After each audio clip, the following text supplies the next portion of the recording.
और नारायण उसी में खड़े थे भगवान नारायण चतुर्भुज। नारायण को देख करके और जैसे ही लक्ष्मी जी ने देखा, लक्ष्मी जी ने कहा आप में कोई कमी नहीं, अब मैं आपसे विवाह कर लूं क्या? नारायण ने कहा बिल्कुल।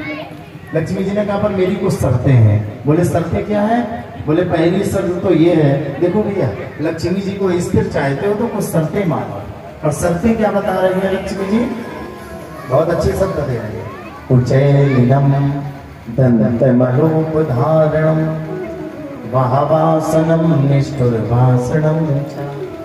ऑपरेटर जी चुपचाप शांति से बैठे तो डिस्टर्ब होता रहता है। बैठ जाओ, बोलो राधे राधे, जोर से बोलो। दुनिया में बहुत से ऐसे लोग होते हैं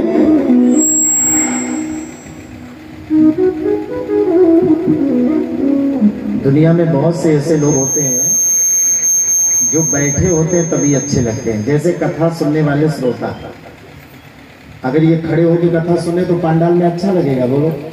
ये बैठते हैं तभी आनंद आता है, ये जब बैठते हैं तभी आनंद आता है। तो कहने का मतलब मैं आपको निवेदन कर रहा हूं, लक्ष्मी जी ने नारायण से कुछ शर्तें रखी। उच्चैलिनम दंतमलोपधारणम वाहवासनम निष्ठुरभाषणम।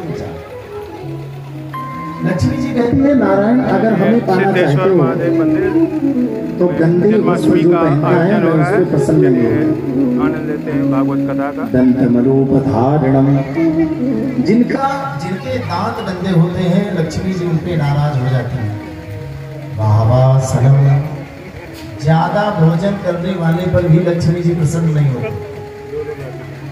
वाहवासनम, अत्यधिक भोजन जब आप करेंगे ना तो माता लक्ष्मी जी तुम्हें दरिद्री मान बैठेंगी। और आज अगर आप दरिद्र ना भी कहे जाएं तब भी अत्यधिक भोजन करने पर आप रोगी तो हो ही जाए, बीमारियां तो आपको घेर ही लेगी। वाहवासनम निष्ठुरभाषणम चा, जिनकी वाणी में रस नहीं होता लक्ष्मी जी उनके पसंद नहीं होते। सूर्योदये चास्तमिते शयानम विमुंचति यदि चक्रपाणि।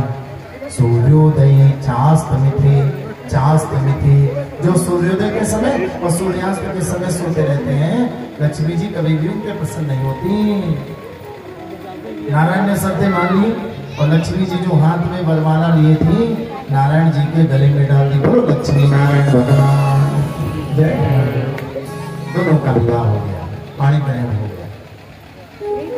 भगवान सुखदेव जी कहते हैं इसके बाद में धन्वंतरी जी महाराज समुद्र के मंथन में अमृत का कलश लेकर के प्रकट हुए। धन्वंतरी जी और आप लोगों को यह समझना है कि धन्वंतरी जी से बड़ा आज तक कोई वैद्य नहीं हुआ और विश्वकर्मा से बड़ा आज तक कोई इंजीनियर नहीं हुआ।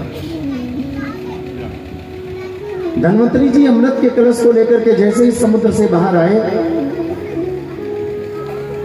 अमृत के कलश को देख करके देवताओं ने कहा मुझे दे दो, दैत्यों ने कहा मुझे दे दो। आपस में विवाद हुआ।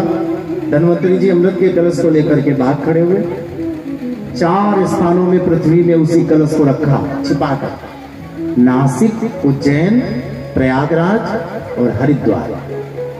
और जहां जहां इस कुंभ को रखा, कलश को रखा, वहीं उन्हीं स्थानों पर 12 वर्ष में महाकुंभ और 6 वर्ष में अर्धकुंभ मनाया जाता है।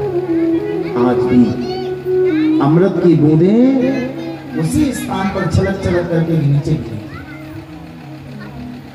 भगवान